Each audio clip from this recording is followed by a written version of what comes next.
y las fallé todas las de matemáticas, nunca las pasaba, nunca las pasé. Yo creo que todavía tengo una deuda con la escuela ahí en México, me deben tener ahí en rojos. Nunca pasó matemáticas y las reprobé todas. Pero me recuerdo un maestro de matemáticas que siempre nos decía así, llegaba un momento en la clase cuando decía: pongan mucha atención a estas fórmulas, porque estas fórmulas van a venir en el examen.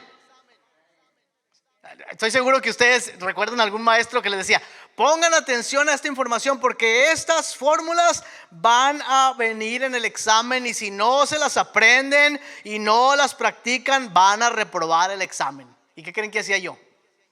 Yo les decía: pues yo soy bien inteligente, yo no necesito esas fórmulas para el examen. Yo sé que en un 2x3 me voy a hacer esos exámenes y los voy a pasar. Pues wrong, no los pasé nunca, los debo todavía por ahí en algún lado. Hay mucha gente, hay gente más bien, que cuando alguien le dice: oye, pon atención a estas cosas, sacan sus libretas, dejan lo que están haciendo y le ponen toda la atención a uno. Yo pienso que esas personas son de otro planeta. Porque en general, la gran mayoría de nosotros, cuando se nos dice: mira, ponle atención a esto porque esto es muy importante para tu vida o para tu trabajo o para lo que sea, y decimos: oh, sí, yo ya sé esas cosas. Yo me las puedo, dicen en otra parte, ¿verdad? Yo puedo hacer esto por mí mismo, no tengo que poner tanta atención. ¿Les pasa eso a ustedes o no? Por supuesto que a todos nos pasa, sobre todo cuando alguien nos dice: pon atención. Es como si nos dijeran: no pongas atención, ignórame completamente.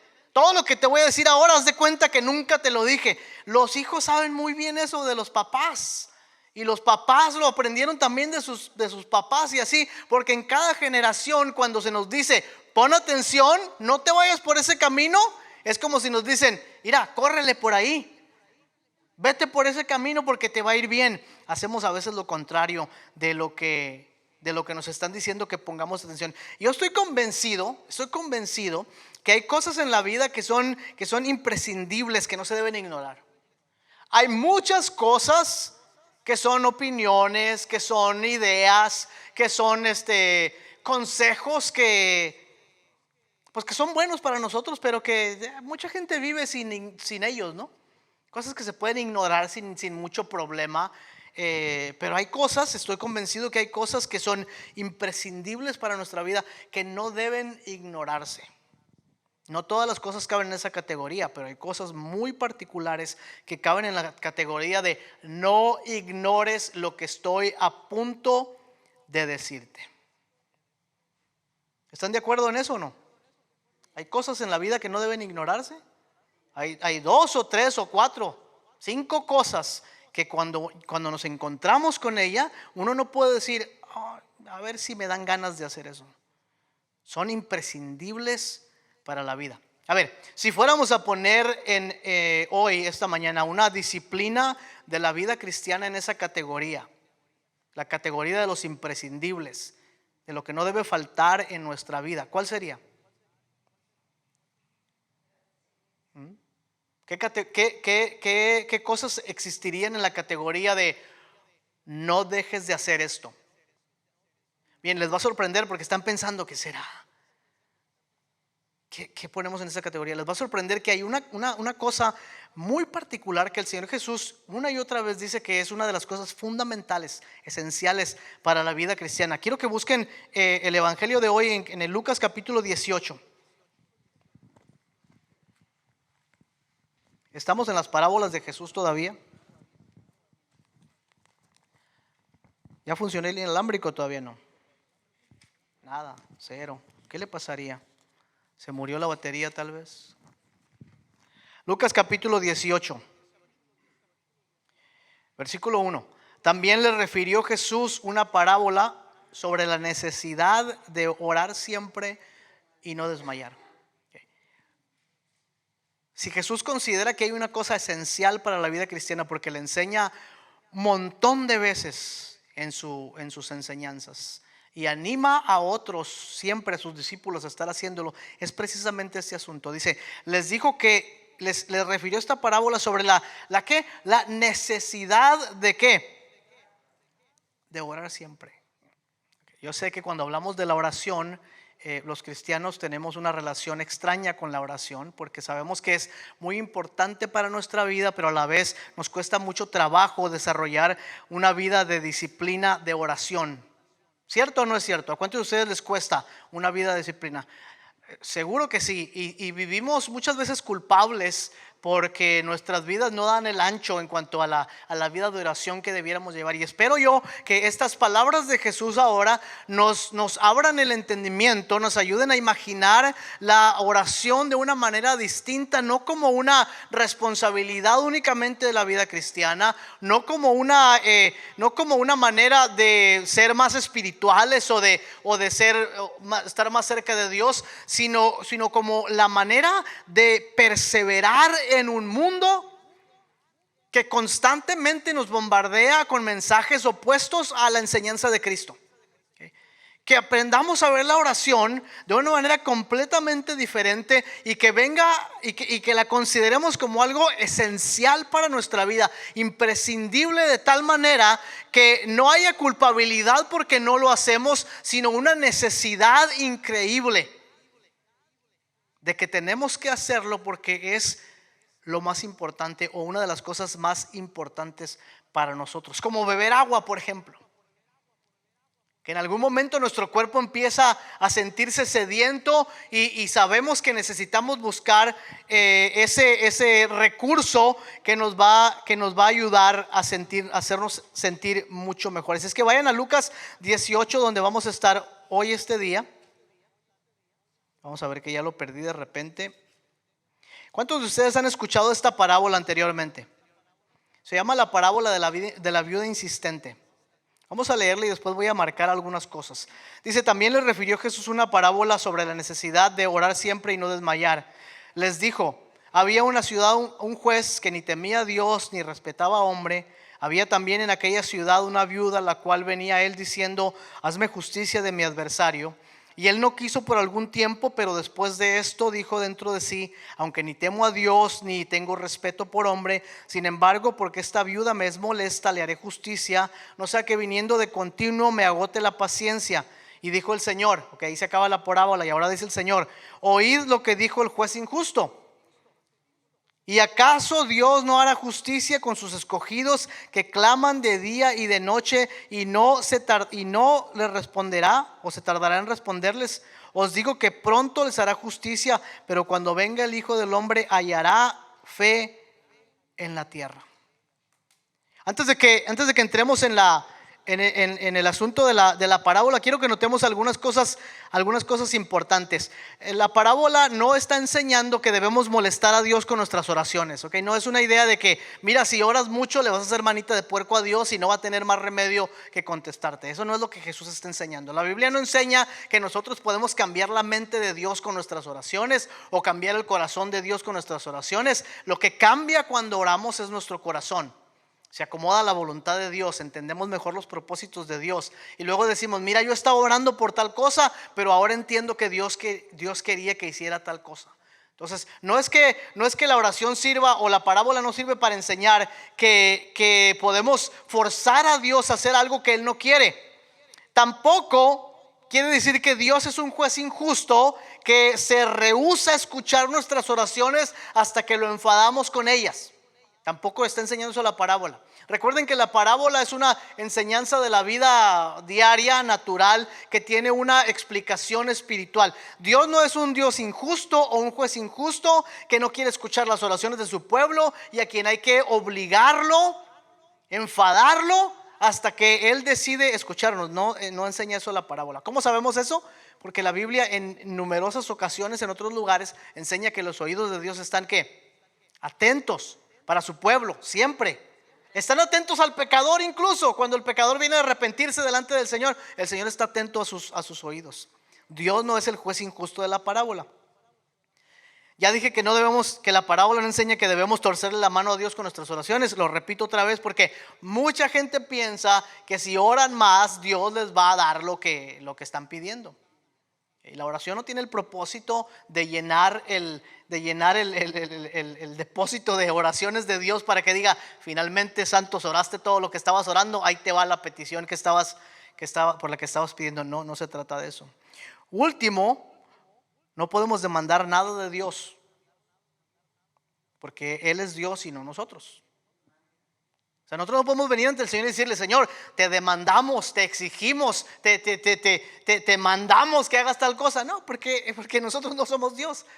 Solamente Él es Dios y Él decide cómo y cuándo va a hacer las cosas. Entonces, ¿qué nos está enseñando la parábola? Jesús lo dice en el versículo 1. Dice, les contó esta parábola a sus discípulos para mostrarles que debían ¿qué? Orar siempre y sin desanimarse. Vean qué cosa más importante aquí lo que el Señor Jesús está enseñando. A orar siempre y sin desanimarse. Esa es precisamente la enseñanza de toda la parábola y esa es la manera como la debemos ver. Y suena muy bien, pero ¿por qué les dice esto Jesús? ¿Por qué quiere enseñarles a que oren siempre sin desanimarse? Porque es importante que usted y yo aprendamos a orar constantemente sin desanimarnos. Quiero que vean el capítulo anterior que no leímos, pero es el versículo, comenzando en el versículo 20 del capítulo 17. Ahí es donde comienza el contexto de esta parábola, ahí es donde comienza el contexto de la enseñanza de Jesús. Así es que denle vuelta a la página y vean el versículo 20, que es donde comienza este pasaje, y van a ver exactamente lo que está ocurriendo con las personas que están siguiendo a Jesús. Primero dice, versículo 20, los fariseos preguntaron, ¿cuándo había de venir el reino de Dios? Les respondió Jesús, el reino de Dios no vendrá con advertencia. No dirán está aquí o está allá, porque el reino de Dios ya está entre ustedes. Es decir, que los fariseos, los judíos en general, esperaban la manifestación del reino de Dios como un reino político, religioso, un reino que iba a establecerlos a ellos otra vez como el poder de la región. Y eso es lo que esperaban las señales de que Dios iba a hacer eso, esperaban que el imperio romano iba a empezar a decaer, esperaban que Israel se iba a levantar, tal vez como en el tiempo de los macabeos, cuando se levantaron en contra de Antíoco Epífanes y liberaron por un tiempo a la nación. Y dice Jesús, no, el reino de Dios tiene una naturaleza distinta, el reino de los cielos ya está entre ustedes. ¿A quién se refiere el Señor cuando dice que el reino de los cielos está entre ellos? Se refiere a Él mismo. Él es la realidad del reino de Dios. El reino de Dios ha venido porque ha venido en la persona de Jesucristo. Porque Jesucristo ha venido, el reino de los cielos ha venido. El reino de los cielos tiene una naturaleza muy peculiar. Ya vino y va a venir también. Esa es la peculiaridad del reino de Dios. Es como nosotros, ya hemos sido salvados, pero en algún momento seremos salvados.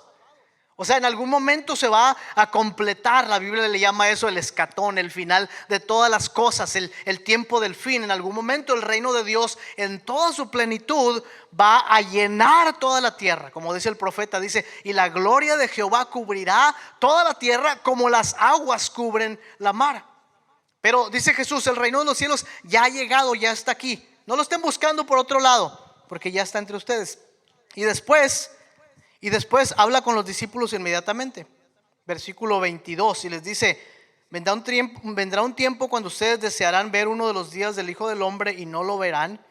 Y les dirán, está aquí o está allá. No vayan ni le sigan, porque como el relámpago que déjenme quito los lentes porque ya no veo. Me agarré la Biblia incorrecta. Porque como el relámpago que al fulgurar resplandece desde un extremo del cielo hasta el otro, así también será el Hijo del Hombre en su día. Pero primero es necesario que padezca mucho y sea desechado por esta generación. Como fue en los días de Noé, así también será en los días del Hijo del Hombre. Comían, bebían, se casaban, se daban en casamiento hasta el día que entró Noé en el arca y vino el diluvio y los destruyó a todos. Asimismo, como sucedió en los días de Lot, comían, bebían, compraban, vendían, plantaban, edificaban. Mas el día en que Lot salió de Sodoma, llovió fuego del cielo y azufre y los destruyó a todos. Así será el día en que el Hijo del Hombre se manifieste. En aquel día el que esté en la azotea y sus bienes en casa no descienda a tomarlos, y el que esté en el campo asimismo no vuelva atrás. Acuérdense de la mujer de Lot. Todo el que procure salvar su vida la perderá, y todo el que pierda su vida la salvará. Y después de ahí da un poco más señales. Hoy quiero hacer una aclaración en cuanto a este pasaje. Jesús no está hablando como muchos piensan de su segunda venida. A veces cuando lo leemos pensamos que Jesús se está refiriendo al momento cuando Él va a regresar otra vez y va a venir con poder. Jesús está hablando probablemente, muy probablemente, están de acuerdo muchísimos estudiosos de la Biblia, está hablando de la destrucción de Jerusalén en el año 70. En el año 70 los judíos se rebelaron en contra de Roma. Bueno, un poco antes de eso, los judíos se rebelaron en contra de Roma y el emperador mandó al general Tito a sitiar Jerusalén. Y después de sitiarla, entró en Jerusalén, destruyó el templo y mató a un montón de judíos. Dice Flavio Josefo en las historias de los judíos que cuando quisieron prenderle fuego a Jerusalén, los romanos no pudieron, porque la sangre que corría por las calles apagaba el fuego. Increíble, ¿no? Esta es probablemente la escena que Jesús está pintando a sus discípulos, que un tiempo muy, muy oscuro, un tiempo muy, muy grave va a ocurrir cuando el reino de Dios ya haya descendido, cuando el Hijo de Dios haya sido manifestado, haya sufrido, cuando haya aparecido el Hijo de Dios, probablemente refiriéndose a su crucifixión, a su muerte y a su resurrección. Y dice, en ese tiempo ustedes, en ese tiempo de dificultad, en ese tiempo de oscuridad, en ese tiempo cuando muchos otros van a estar demasiado ocupados con su vida, en los días de Noé, en los días de Lot, cuando comían, bebían, se daban en casamiento, andaban en sus negocios, en sus placeres, no les importaban las cosas de Dios. Cuando estas cosas ocurran, ustedes deben estar preparados con las fórmulas matemáticas para cuando llegue el examen no lo reprueben. Deben estar preparados, dice, perseverando en oración, para que estos días, que son días malos, no los agarren a ustedes desprevenidos. ¿Por qué nos debe importar esto a nosotros?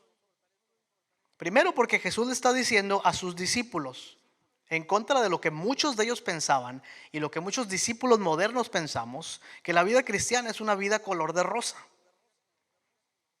Inmediatamente Jesús pone la realidad de lo que significa seguir a Cristo en un mundo que en muchas ocasiones está opuesto a las enseñanzas de Cristo. Y dice, van a llegar momentos en que ustedes van a desear,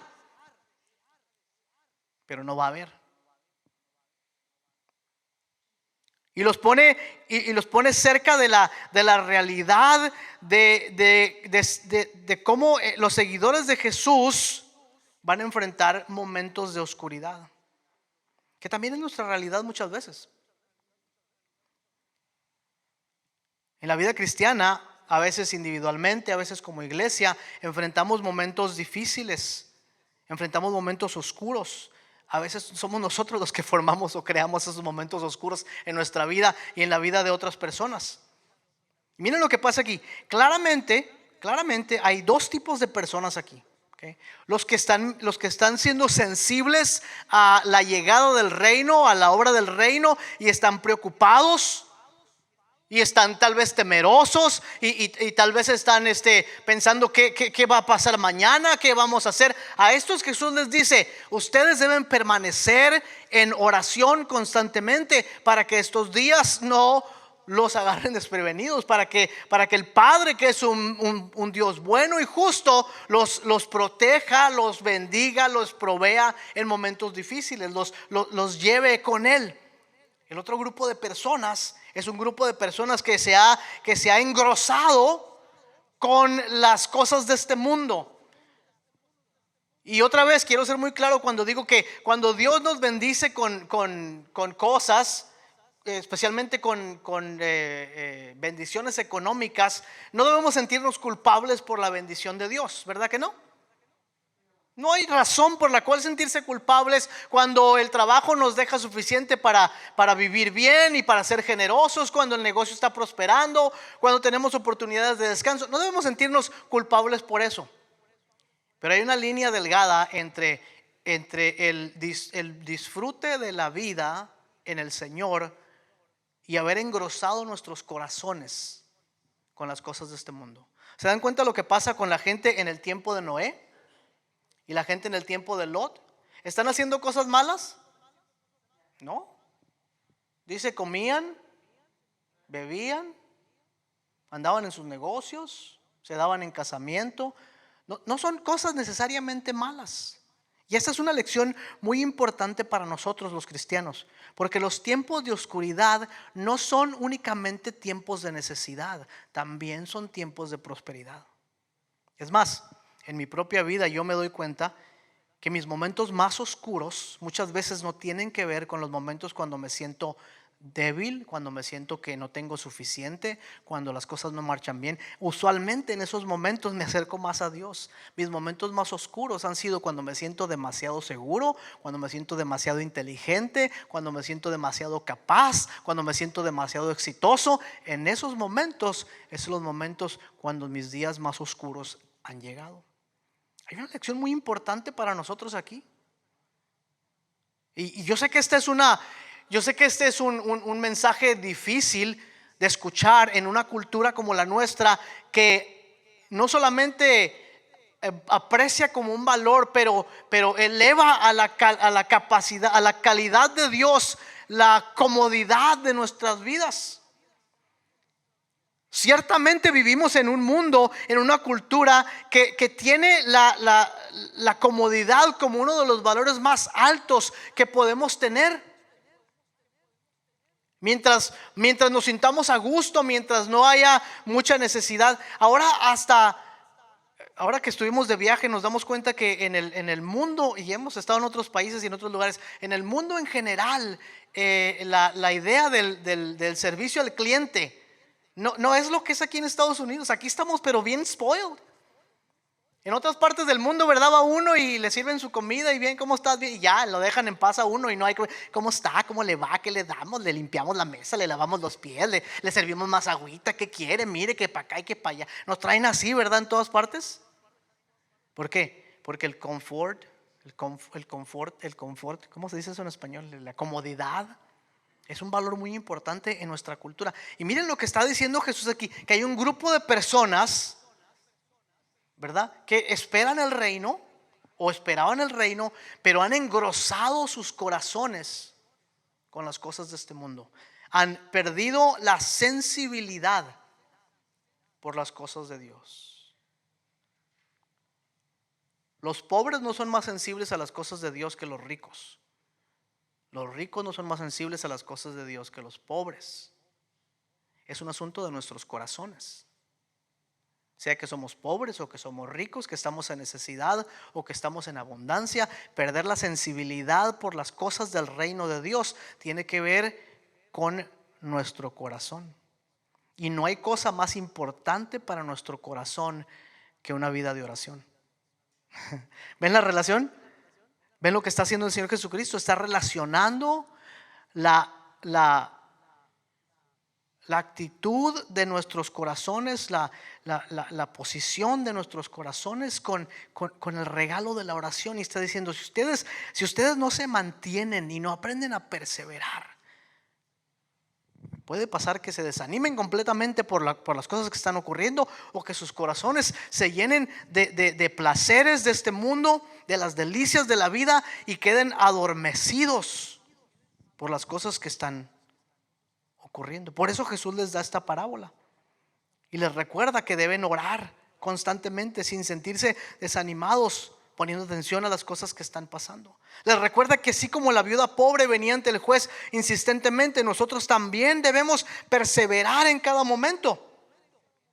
Algunas cosas quedan perfectamente en nuestras vidas, y esta parábola, la viuda es una viuda frágil, pobre, débil, que no tiene nada que ofrecer, que está sola, que el mundo no le pone mucha atención. Así como venimos nosotros muchas veces delante de Dios, en necesidad, en pobreza, en debilidad, cansados, tristes, agotados, desanimados, sin nada que ofrecerle a Dios. Y el juez justo escucha y responde.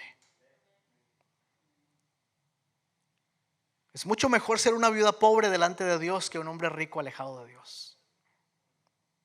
Es mucho mejor ser una viuda pobre delante de un buen juez, del buen juez, que tener todo en nuestras manos y estar apartados de la presencia de Dios. Pero vemos algo muy importante de estas cosas, que es aquí donde yo quisiera que tomáramos un pequeño giro para darnos cuenta de algo distinto acerca de la oración. Según lo que estamos leyendo, la oración es un acto de desafío frente a la maldad y la oscuridad. La oración no es únicamente tenemos que orar para pedirle cosas a Dios, o tenemos que hacerlo porque es nuestra responsabilidad cristiana, o si no lo hacemos Dios nos va a castigar. No, la oración es un acto de desafío frente a la maldad del mundo. Cada vez que el cristiano, el hombre o la mujer de Dios, viene a buscar a Dios en oración, está desafiando no solamente la maldad del mundo, pero la maldad de su propio corazón. En su propio corazón, en mi propio corazón, la maldad está siendo constantemente desafiada cuando me acerco a Dios en oración. La oración es también un acto de confianza frente a la desesperanza. Díganme cuántos de ustedes han estado en momentos en su vida cuando casi todo lo que está al frente parece oscuridad. Las cosas no marchan bien, no hay buenas noticias, los hijos andan rebeldes, el dinero no llega, el trabajo no sale, la iglesia tiene dificultades. Y cuando oramos al Señor, la confianza en nuestros corazones comienza a opacar la desesperanza de nuestras vidas. Y empezamos a mirar más allá, incluso a veces de lo que las circunstancias presentes nos traen, y miramos a la grandeza de Dios. La oración es un acto de fe frente a una vida de incertidumbre. ¿Usted tiene incertidumbre en su vida? ¿Tiene dudas? ¿Tiene momentos cuando no sabe a dónde dirigirse? Cuando nos postramos ante el Señor en oración, nuestra incertidumbre empieza a convertirse en fe. Y usted y yo nos hemos levantado de nuestras rodillas en oración sin todavía saber qué hacer, pero completamente convencidos que Dios nos va a guiar. Si las condiciones no cambian a veces, y nos levantamos del lugar donde orábamos con los mismos problemas que teníamos cuando empezamos a orar, pero ahora estamos convencidos que Dios está delante de nosotros. Y no es que la oración nos ofrece algo mágico, o que por nuestra insistencia vamos a ganarnos el favor de Dios. No, el poder de la oración está en el objeto de nuestra oración. ¿Y quién es el objeto de nuestra oración? Dios mismo es el objeto de nuestra oración. La oración por sí misma no obra milagros, pero el objeto de nuestra oración, así como el objeto de nuestra adoración, es el que obra en nosotros, tanto el querer como el hacer. La gran diferencia está no en la oración, sino en la persona a quien le oramos. ¿Y a quién le oramos los cristianos? A nuestro Padre Celestial, al Dios justo y verdadero, al soberano de la creación, al Rey de reyes, al Señor de señores. Si la oración está separada del carácter de Dios, de su omnipotencia, de su omnipresencia, de su omnisciencia, si está separada de todo lo que Dios es, la oración es completamente inútil. Son palabras al viento. Son tal vez cuando mucho palabras de ánimo, pero no, la oración es importante porque está ligada al carácter de Dios. Cuando oramos al Dios que todo lo sabe. Oramos al Dios que todo lo puede, oramos al Dios que está en todas partes, en todo momento, oramos al Dios que nos escucha, oramos al Dios que nos responde. Oramos a nuestro Padre Celestial, al Dios eterno, al Padre de nuestro Señor Jesucristo, al Creador, al preservador, al Rey de toda la creación.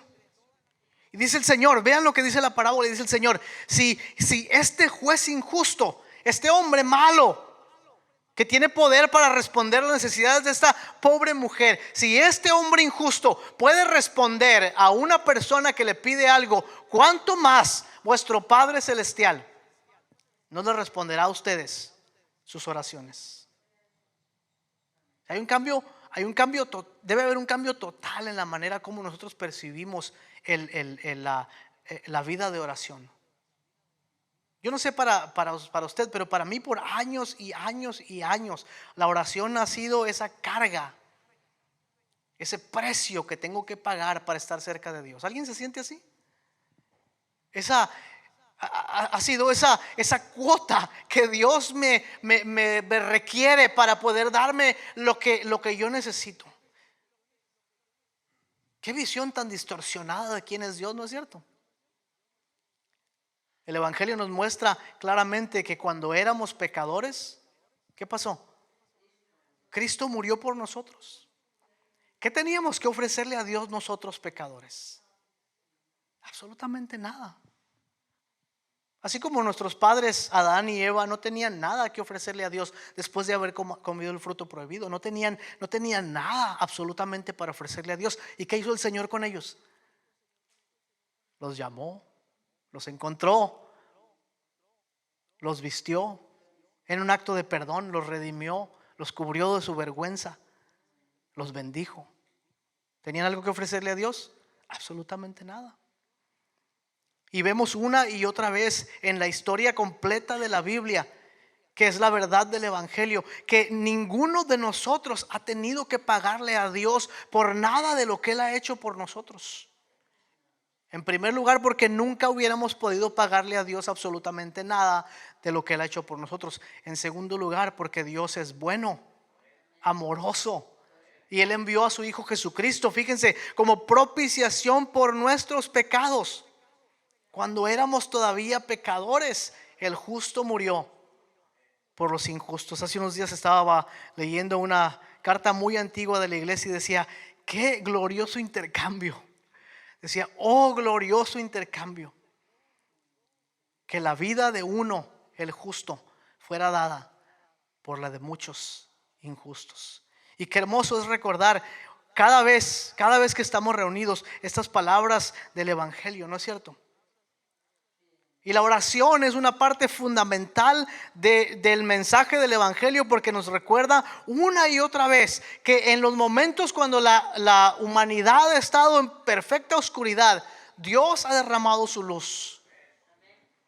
Y cuando nosotros estamos en oscuridad y venimos ante el Señor en oración, como esta viuda pobre y débil que viene ante el juez a pedirle que tenga misericordia, cada vez que nos encontramos en esta oscuridad, Dios responde. La oración es una contemplación de Dios. Contemplamos su grandeza, contemplamos su majestad, probamos de su misericordia, bebemos del manantial del agua de vida que es en Cristo, pero sobre todo contemplamos la belleza del Señor. Les dije la semana pasada y estoy convencido una vez más que nuestros corazones no van a cambiar con regaños. Nuestros corazones no van a cambiar con exégesis perfecta de la Biblia para nosotros. No, nuestros corazones van a cambiar cuando nos demos cuenta que la belleza de Cristo es infinitamente superior a cualquier cosa que nuestras vidas están experimentando ahora. Cualquier cosa que estamos experimentando hoy en nuestra vida no se compara, decía un escritor, es más, es un obstáculo para una gota del manantial de Cristo. Pongamos nuestras vidas en una balanza hoy. Pongamos nuestras vidas en una especie de evaluación hoy. ¿En dónde cabemos hoy? ¿Somos los discípulos atemorizados porque el Señor va a dejarlos y no saben qué va a seguir adelante, y el Señor los anima y les dice: manténganse en oración, porque Dios es bueno y justo y Él va a responder y los va a cuidar? Tal vez somos los que hemos engordado nuestro corazón con las cosas de este mundo y hemos perdido la sensibilidad del reino de Dios. No me digan que no nos pasa eso a los cristianos. Si me pasa a mí, les pasa a ustedes también. Y a todos nos pasa que perdemos la sensibilidad por las cosas de Dios. ¿Y si sienten el trago amargo en sus espíritus? Cuando quisieran volver a probar del manantial, del agua dulce de la vida eterna, y se dan cuenta que ninguna cosa que tienen en ese momento puede llenar su vida.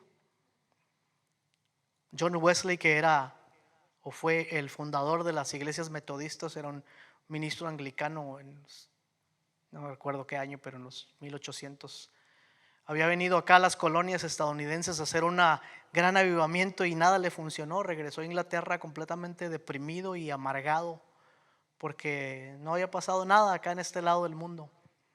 Y él cuenta en su testimonio que una tarde no quería ya él ni asistir siquiera a las reuniones de la iglesia, pero una tarde dice, entró a una de estas reuniones y escuchó la lectura de la palabra de Dios. Y dice, en ese momento un extraño calor llenó mi corazón. ¿No extrañan eso cuando estamos alejados del Señor? El extraño calor que llena nuestros corazones. Si pensamos en ello por un momento, nos daremos cuenta que ese sentimiento de desear a Dios es más dulce, es más suave, es más pleno que cualquier cosa que hayamos probado en nuestra vida. Señor Jesús, enséñanos a orar como enseñaste a tus discípulos.